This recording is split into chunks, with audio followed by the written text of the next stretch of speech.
plans for me are good. You hold my future. You're working all the time. You're the mountain mover. From sunrise to sunset, till the sun comes back up again. You're by my side. You started a good work in me. I know that you will complete it. You will see it through, yeah. I know that you're still working on me.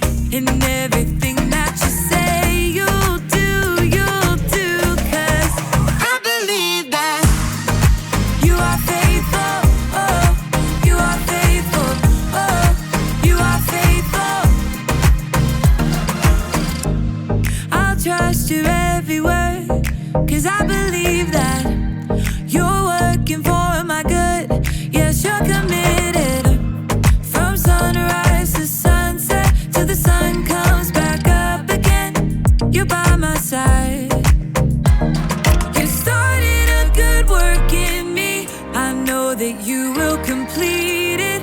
You will see it through, yeah. I know that you're still working on me. And everything that you say you'll do, 'cause I believe that you are faithful, oh, you are faithful, oh, you are faithful. You are my hope, you are my future.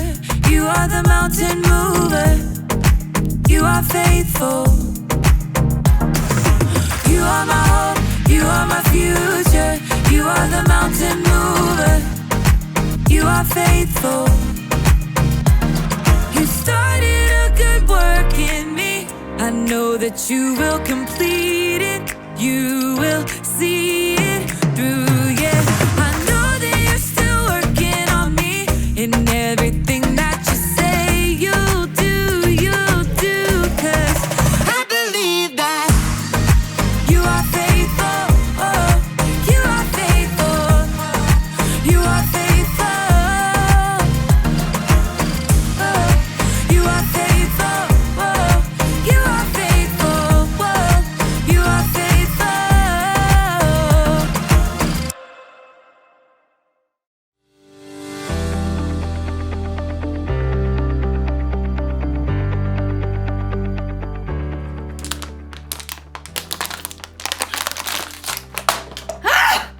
Hey everyone! I'm Erica, and I just ran a 5K race this afternoon! I didn't win, but I also didn't give up. I made it all the way to the finish line, so it's time to celebrate! Yeah! Oh man, I have been training all month for this race, so it has taken a lot of commitment. Commitment is making a plan and putting it into practice. I made a plan, and I practiced a lot. All that running.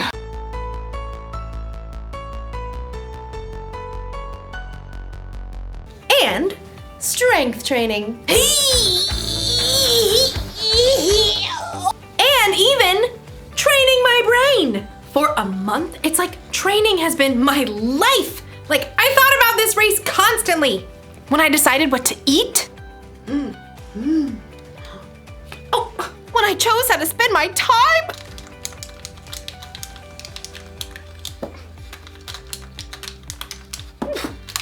from morning until night, I kept my mind on the race. That's what you gotta do when you truly commit to something. Like, you've gotta live like it's important to you. Today's story is about a woman who lived her whole life that way. I'll see you when you get back. I've gotta get this party started!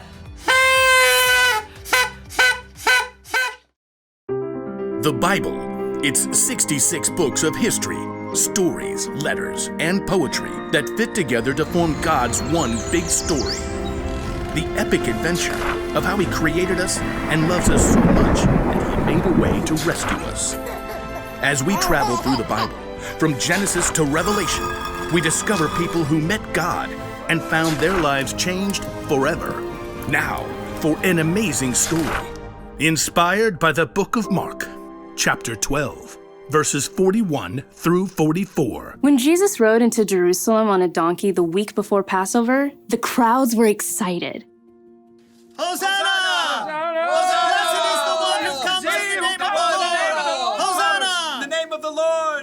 But the religious leaders were not. He's turning the world upside down.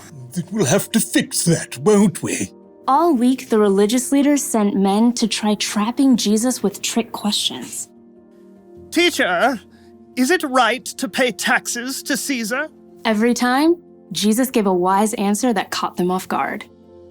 Give back to Caesar what belongs to Caesar, and give back to God what belongs to God. Jesus knew the religious leaders were so puffed up with pride, they didn't want people to listen to anyone else. Jesus even warned the crowds about them. Watch out for the teachers of the law.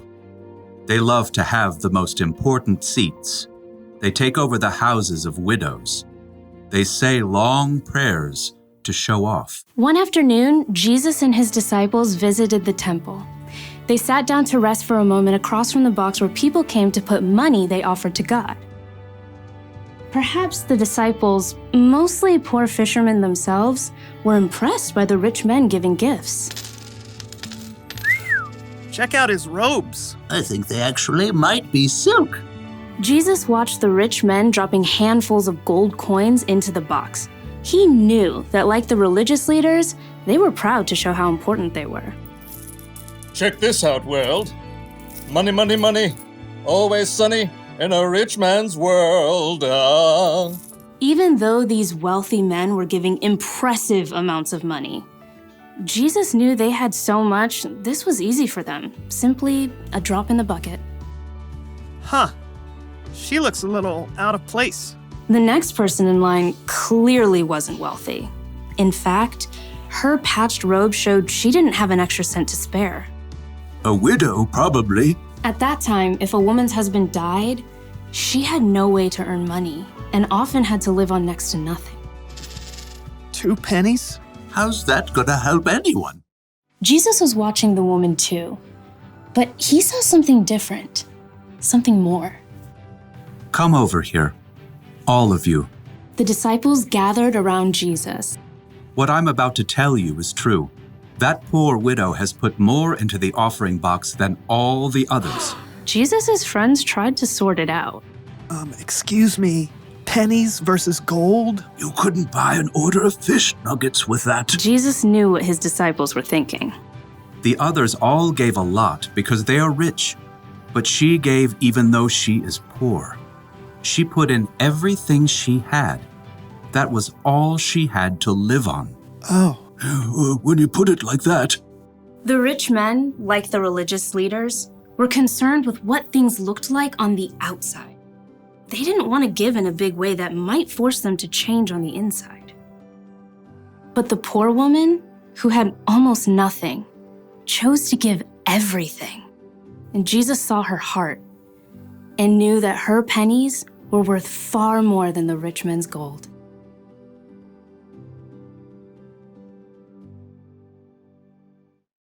Nobody else thought a poor woman giving 2 small coins was a big deal. But Jesus saw the truth. Other people gave because they were rich.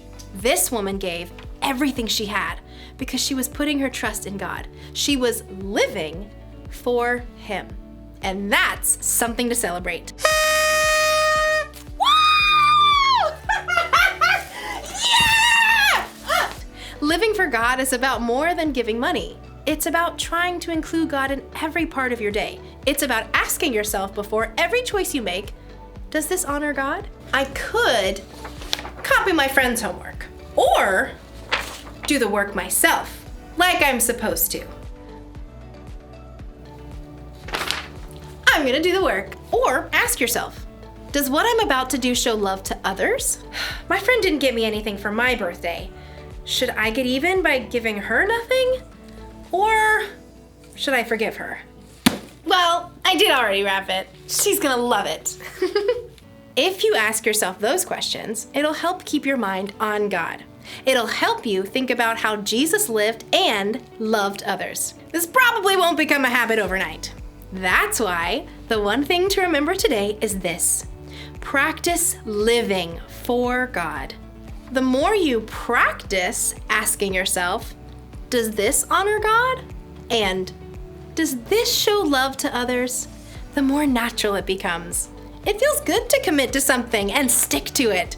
I'm glad I committed to running a 5K. I feel stronger and healthier, and between you and me, I think I'm going to start training for another one. But first, we celebrate! See you around!